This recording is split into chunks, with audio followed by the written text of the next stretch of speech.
오늘 본문 말씀을 통해서 제자 스피릿, 제자 영이라는 제목으로 하나님의 말씀을 증거하겠습니다. 하나님의 존재 방식은 영이십니다. 또 거룩하신 하나님이신데, 그래서 그 거룩하신 하나님의 영, 우리가 성령이라고 부르고, 영이라고 하는 게 이제 스피릿이라고 하는 뜻입니다. 그러면 우리 제자들로서, 주를 따르는 주의 제자들로서 우리가 어떠한 마음, 어떠한 정신, 어떠한 영적 자세를 지니며 살아가야 되겠는가 라고 하는 이 질문에 대하여 우리가 답변하면서 또 마땅히 우리가 추구하고 취해야 될 영적인 면면들을 우리가 이루어 가야 되겠습니다. 이 제자의 삶을 살기 위해서 우리에게 필요한 영적인 모습들은 어떠할 것인가? 오늘 본문 말씀을 통해서 살펴보도록 하겠습니다. 첫째로 우리가 제자로 살아간다라고 하는 것은 그 제자 영을 지닌다고 할 때 이 영적인 면에서의 회복이 항상 일어나야 됩니다. 육으로만 살지 않고 우리가 영으로 삶으로 사람 육체도 회복되어야 건강하게 사는 것처럼 우리 영적인 면에 있어서도 반드시 회복되어야 됩니다. 영적으로 회복되었다라고 하는 것은 무엇을 통해 할 수 있을까? 사람이 육체가 약하다가 회복이 되었다라고 하는 것은 그 회복된 증거가 있게 마련이죠. 감기 들었다가 더 이상 열이 나지 않다거나 혹은 더 이상 기침을 하지 않는다거나 겉으로 드러나는 모습들을 통해서 회복이 되었다고 알 수 있는 것처럼 우리 영의 상태가 넘어지고 약하고 흔들리던 때에서부터 다시금 견고히 서고 강건해지고 그렇게 변모되었다라고 하는 그 증거, 그런 영적 회복함에 이르려면 다시 은혜의 자리로 나아가야 되겠습니다. 예수님께서 부활하신 후 그의 제자들을 만나셨는데 어디서 만나셨느냐? 그들을 처음 부르셨던 갈릴리로 다시 부르셨습니다. 오늘 본문 28장 16절 말씀을 보게 되면 11제자가 갈릴리에 가서 예수께서 지시하신 산에 이르러, 예수님께서 부활하신 후 예수님의 부활은 어디 있었습니까?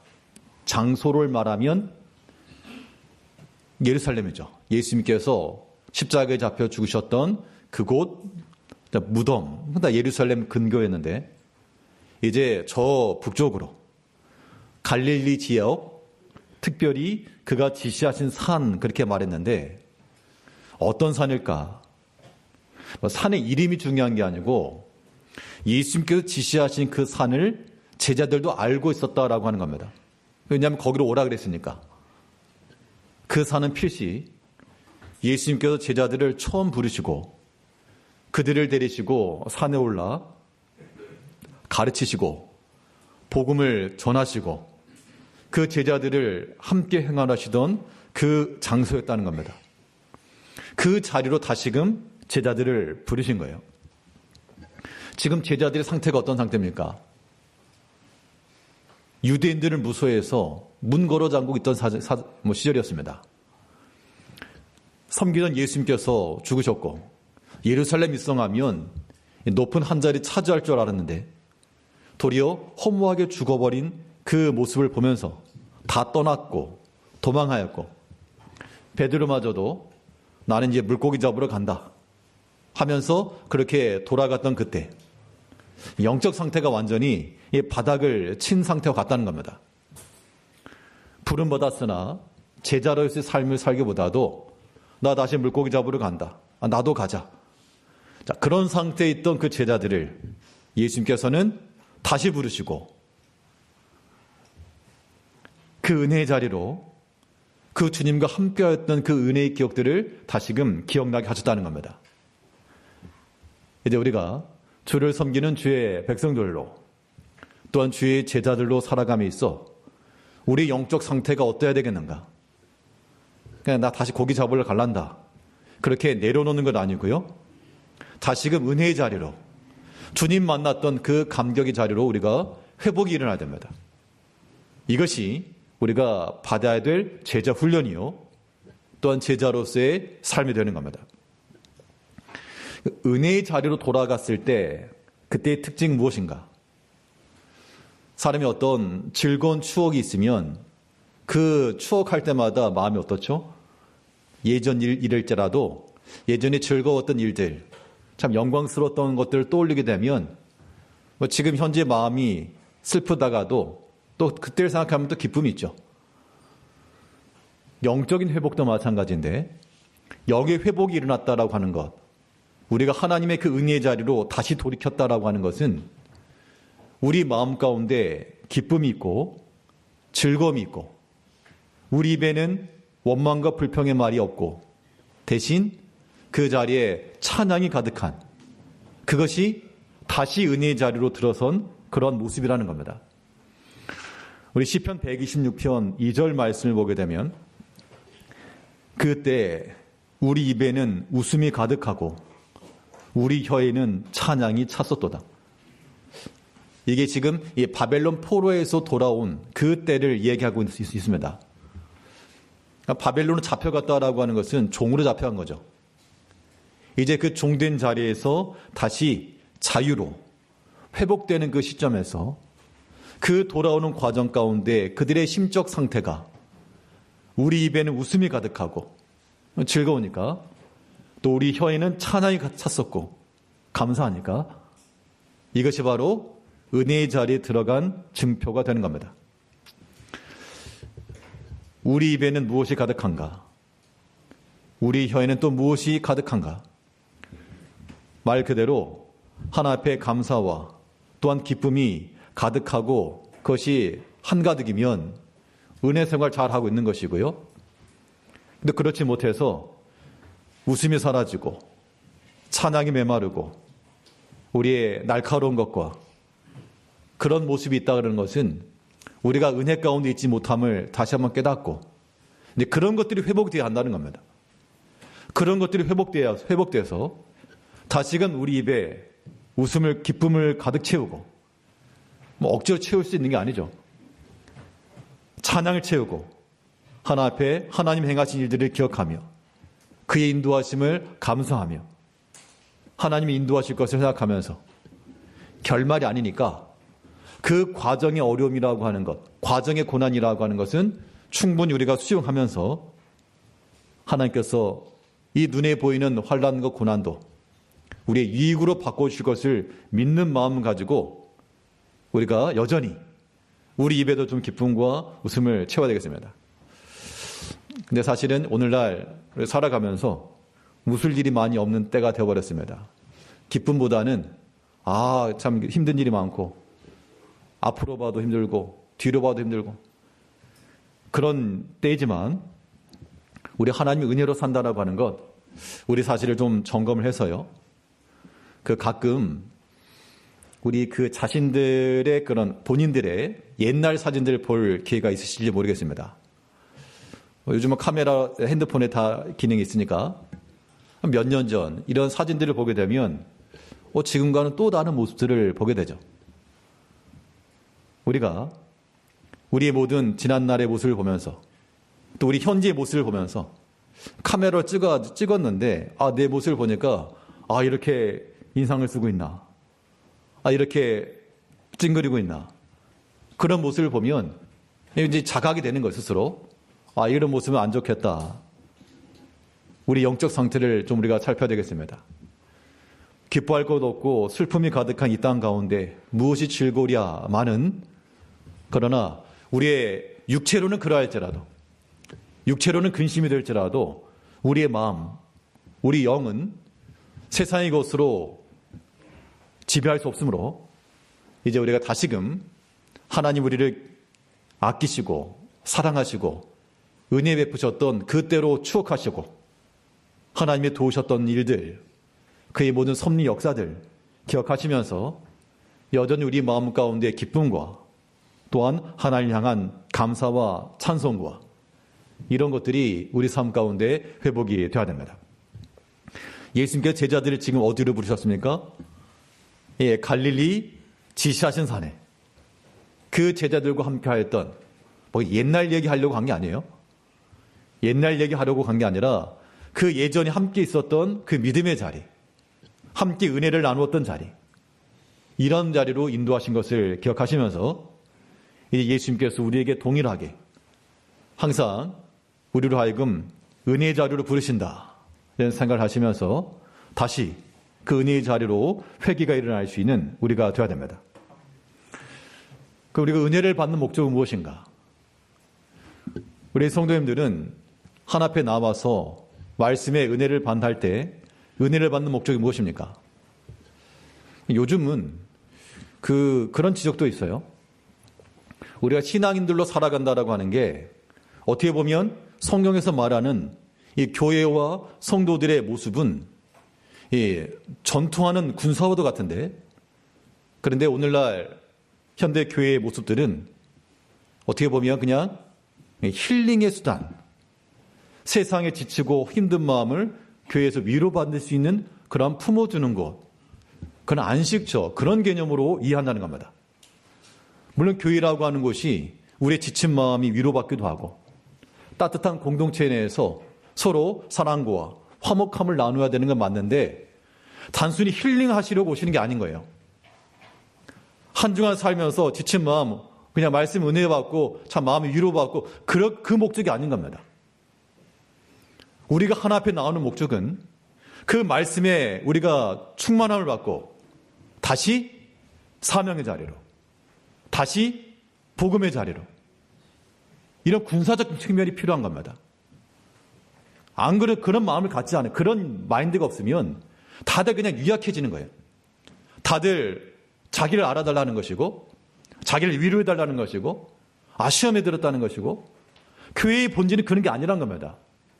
비록 바깥에 시험 들었을지라도 하나님 전에 와서 그 말씀 가운데 회복이 일어나고 이겨내고 극복하고 열매를 맺어내는 것이 우리 신앙의 본질인 거예요.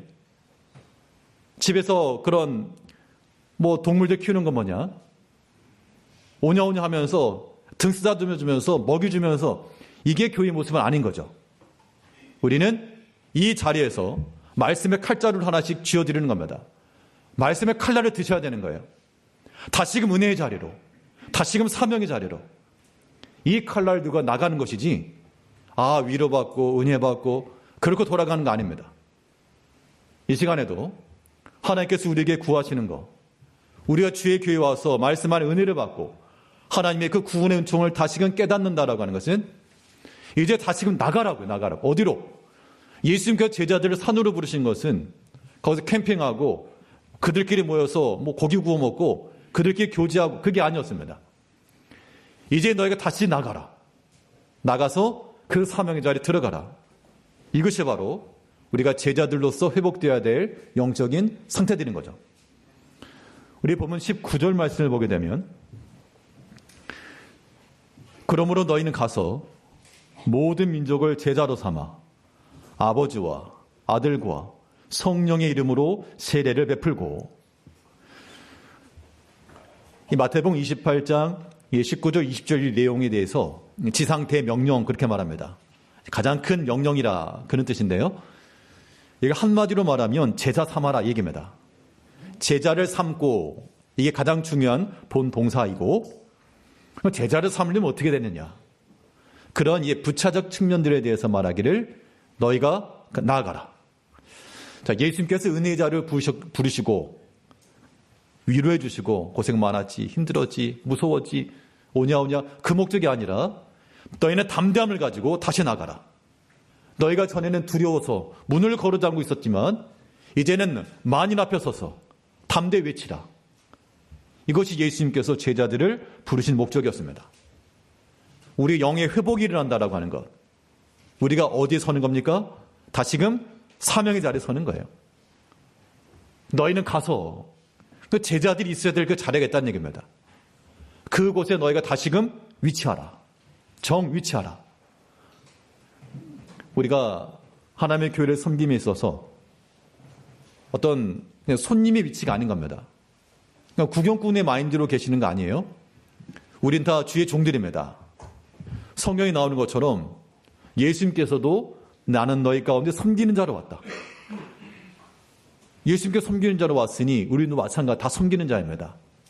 그러니까 어디서 섬길 것이냐, 무엇으로 섬길 것이냐, 하나님께서 각자에게 주신 그 자리가 있다는 것인데 그 자리에 위치하라.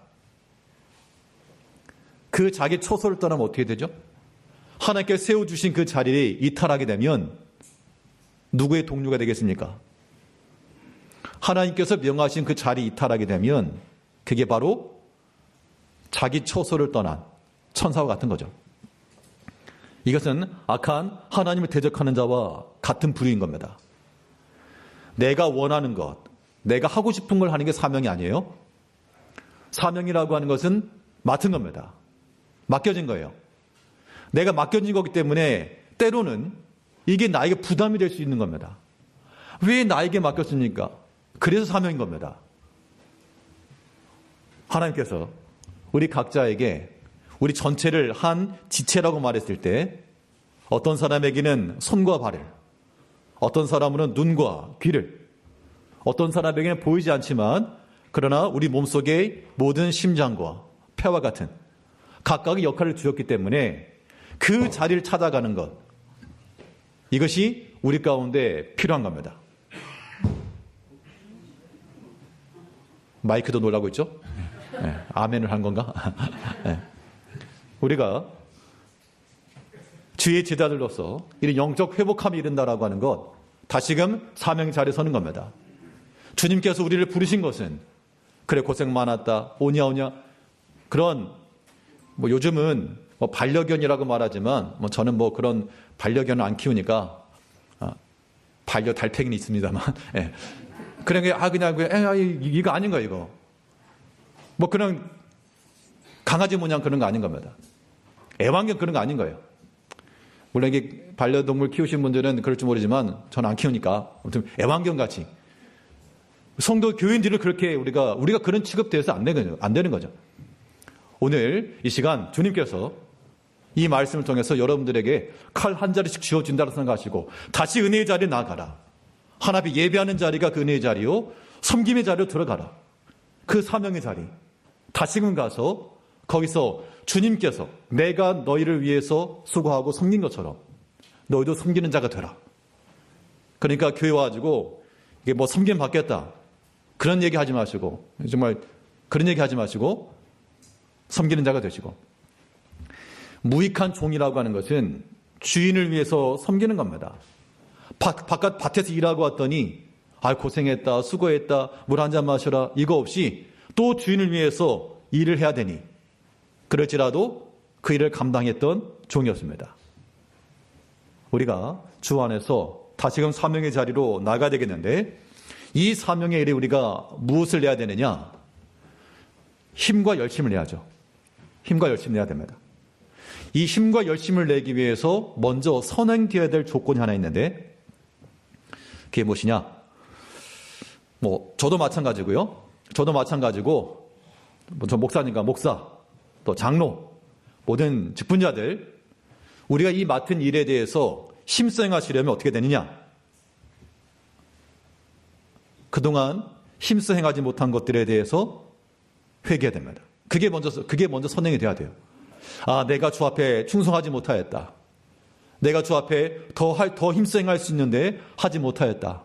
와 같은 그러한 자각, 그러한 깨달음, 그런 하나님 앞에 대한 죄송함, 그런 마음이 우리 가운데 들어야 우리가 맡은 일에 힘을 쓰지 않으시겠어요? 그래서 성경에서는 열심을 낸다라고 하는 말과 회개라고 하는 말을 등치시키고 있습니다. 너희가 주 안에 열심을 내라. 너희가 주 안에서 회개하라. 이것이 오늘날 우리 교회와 우리 모든 주를 사랑하는 자들, 주를 따르는 주의 제자들에게 주어진 명령인 줄 알아야 됩니다. 우리 요한계시록 3장 19절 말씀에서는 물은 내가 사랑하는 자를 책망하노니 그러므로 내가 열심을 내라. 회개하라. 열심을 내라. 여기서만 그치지 않고 회개하라까지 나왔습니다. 우리 이 자리에 계신 우리 모든 성도님들도, 또 모든 직분자들도 또 지금까지 열심히 하신 줄은 아나, 그러니까 제가 좋게 말하려고 열심히 하신 줄 아나이지만, 그럼 한번 속을 살펴보시면요, 텅텅 비어있는 우리 자신의 모습일 겁니다. 그러니까 뭘 해야 됩니까? 그러니까 회개하라. 우리가 주 앞에 직분을 받은 것은 주 앞에 충성하기 위함, 섬기기 위함이고, 그 주를 위하여 섬기라고 우리를 세우셨는데, 과연 그 주의 기대치, 주의 원하심에 우리가 어느 정도 이르렀는가? 우리가 사람을 보면서 실망할 때가 많다는 겁니다. 사람에 대해서 실망할 그게 지금 문제가 아닌 거예요. 나를 돌아보니 내가 지금 누구에게 무슨 말을 할 수 있겠는가? 우리가 다 부족함이 있을지라도 다시 한번 주께서 우리에게 명하시는 말씀인 줄 알고, 누구를 책망한다 그랬습니까? 사랑하는 자, 사랑하는 자. 비록 책망과 징계를 받을지라도 여전히 주님께서 사랑하시는 우리라고 하는 것을 기억하시면서 다시 우리가 주 앞에 열심을 내야 되겠습니다. 그러기 위해서 우리가 주 앞에 힘써하지 못하였던 것들 회개하시고, 다른 거 아닙니다.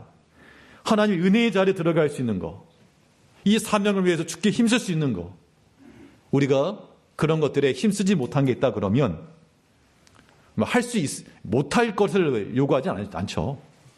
할 수 없는 걸 요구하시는 하나님 아니십니다.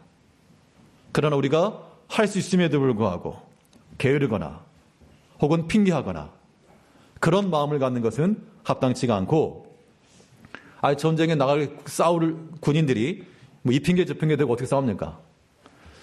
하나님께서 우리를 부르시면 우리가 영적으로 무장되어서 우리의 삶의 처소에서 이 영적 회복함이 이르러 우리가 그리스도의 모습으로 살아가는 데 있습니다.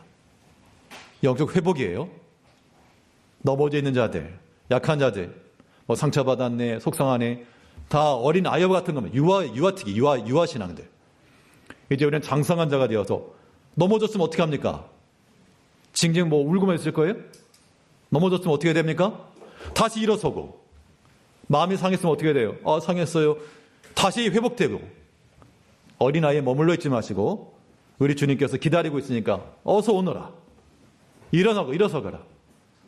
우리 주님 저 앞에 기다리고 계시는 마음을 가지고 힘써서 그 은혜의 자리로, 그 사명의 자리로 힘써 달려나가는 영적 회복함이 이르는 주의 모든 제자들 되시기를 바라겠습니다. 둘째로 우리 제자들로서 갖추어야 될 이 영적 상태라고 하면, 우리가 넘어지고 약한 상태에서 견고히 서고 굳건해지는 것, 회복이 필요한 거죠. 회복되었으면 이제 어떻게 되느냐? 회복되었으면 유지가 돼야 되겠죠. 유지하는 것도 굉장히 힘이 필요한 겁니다. 그래서 우리에게는 영적 회복과 더불어 이 영적 힘, 영적인 권세가 필요한 겁니다. 도전자가 챔피언이 되는 거, 그 챔피언이 되기 위해서 많은 훈련을 하고 연습을 합니다. 그럼 챔피언이 되면 끝나냐? 그걸 또 방어내기 위해서 더 큰 열심히 해야죠.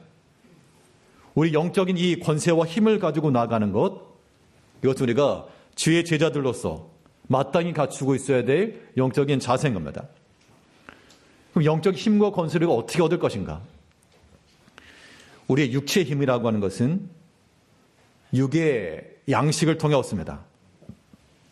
아무리 건장한 사람이라도 한 2, 3일 굶겨놓으면 힘 없습니다. 마찬가지로 우리 영적 힘을 얻으려면 영의 양식을 먹어야죠. 영의 양식이 무엇입니까? 영의 양식은 곧 우리 영혼을 살리는 하나의 말씀이 있죠. 그렇기 때문에 우리가 이 영적 권세와 영적 힘을 우리가 유지하시려면 하나의 말씀을 부지런히 듣는 게 먹는 거예요. 부지런히 묵상하고 그 말씀 의지해서 기도하시고, 그게 이 하나의 말씀을 먹는 겁니다. 그 말씀을 우리가 견고히 가지고 있어야 그 말씀을 가지고 또한 전할 수 있고, 그 주 말씀의 힘을 얻어내야 됩니다. 우리 본문 20절을 보게 되면, 내가 너에게 분부한 모든 것을 가르쳐 지키게 하라. 분부한 모든 것, 주의 말씀이죠. 그것을 지키는 것이 목적인데, 그 지키게 하기 위해서 제자인 너희들은 그것을 가르쳐라. 그 얘기입니다. 가르쳐. 그러니까 제자들에게 주어진 몫은 가르치라면 가르치라. 가르치려면 어떻게 하셔야 됩니까? 알아야죠. 알아야 됩니다. 뭐 알아야 가르칠 거 아니겠습니까? 우리 제자의 도, 제자의 삶이라고 하는 것, 우리가 주를 알지 못하는 자들에게 주를 알려드리고 성경을 알지 못하는 자들에게 성경을 알려주고 내가 알려줄 만한 지식이 없으면 와 보라 데려오는 것이고 말씀 들을 수 있는 기회를 주는 것이고 우리 자신이 먼저 그 말씀에 힘을 얻어야 됩니다. 이 영적 권세가 우리 가운데 있을 때 권세라고 하는 힘이라 그랬죠. 그 말씀의 힘이 나를 붙잡고 있으면 우리가 흔들리지 않고 견고하게 설 수 있습니다. 그런데 우리의 삶을 지탱해 주는 게 하나의 말씀인데 사람들이 그것을 생각지 않죠. 내 인생을 붙들어 주는 것은 물질이라. 내 인생을 붙들어 주는 것은 인맥이라. 사회생활이라. 그렇게 하다 보면 뭐 그것도 어느 정도 틀린 건 아니겠으나 그러나 그것은 견고하지 못하다는 겁니다. 우리 신앙인의 삶을 견고히 붙들어 주는 것은 이 견고한 잇몸과도 같이요. 다들 뭐 임플란트 한두 개씩은 뭐 하실 수도 있겠는데 이 치아가 왜 흔들리고 빠집니까? 결국 붙들고 있는 잇몸이 약하기 때문에 그렇죠. 우리가 하나님의 말씀에 견고히 서야지만 우리가 그 말씀 가운데 나아갈 수가 있고 또 중요한 것은 이 말씀에 견고히 서야지만 죄라고 하는 것이 우리 가운데 감이 못 들어오는 겁니다. 사람이 육체적으로도 건강하면 우리 눈에 보이지 않지만 세균이나 이런 것들이 많죠. 우리 면역력이 있으면 쉽게 못 들어옵니다. 들어와도 뭐 힘을 못 쓰는 거죠. 우리가 하나님의 말씀에 견고히 서 있으면 어떤 시험이라도 어떤 죄의 미혹이라도 그 미혹이 우리를 주관하지 못하는데 이 말씀이 견고히 서 있지 못하니까 조금만 시험에 들어와도 금방 픽 쓰러지고 만다는 겁니다. 그것은 영적 권세가 없는 거죠. 영적 힘이 있고 권세가 있는 사람이 시험에 빠지거나 시험 가운데 약해지거나 그것은 어느 도단인 겁니다. 예수님께서 제자들에게 하신 말씀은 하늘과 땅의 모든 권세를 내게 주셨으니 예수님께서 권세를 가지고 있다 그 말씀이죠. 그 권세를 또한 너희도 지니라. 그 말씀 가운데 견고히 서야 될 것을 말씀해 주고 있습니다. 우리 시편 119편 133절에서는 나의 발걸음을 주의 말씀에 굳게 세우시고 어떤 죄악도 나를 주관하지 못하게 하소서. 그러니까 시편 기자는 알고 깨달은 겁니다. 주의 말씀이 나를 견고히 붙들고 있으면 그 말씀이 내게 기쁨과 은혜가 될 뿐만 아니라 이 죄악된 것이 나를 주관하지 못한다는 걸 알고 있었던 거예요. 시험에 빠지지 않기를 기도하라 그랬죠. 우리가 날마다 하는 그 주기도 가운데도 시험에 들지 않고 시험에 빠지지 않고 시험이라고 하는 것이 없을 수 없으나 하나님의 말씀이 우리 가운데 견고하면 그 말씀 의지해서 우리가 이겨내는 겁니다. 어떠한 사건도 어떠한 사람의 말도 이제 나약한 자가 돼가지고 쓰러졌어요. 상처받았어요. 그런 말은 하지 마시고 우린 유아들 아닙니다. 군사들이에요. 군사들이 어디 그런 말을 합니까? 비록 약함이 있을지라도 들고 나가는 겁니다. 우리의 대적은 형제들이 아니에요. 나와 함께하는 믿음의 형제들이 대적이 아니죠. 우리의 대적은 악한 사탄이요. 악한 영입니다. 우리를 시험 가운데 빠뜨리고 하나님 앞에 은혜와 감사성을 하지 못하게 하는 것이 우리의 싸워야 할 대적인 겁니다. 싸워야 될 사람, 싸워야 될 대적권 안 싸우고 엄한 사람을 싸우고 있으면 곤란하죠. 영적 권세가 우리 가운데 있을 때 우리가 이 모든 걸 감당내는 겁니다. 제자들도 마찬가지였습니다. 제자들이 참 두려운 마음 가운데 숨어 있었으나 그러나 주님께서 이 하늘과 땅의 모든 권세가 내게 있으니 이 말씀을 기억하여 가르쳐 지키라. 그 말씀이 힘이 있고 능력 있고 권세가 있음을 말씀하고 있는 겁니다.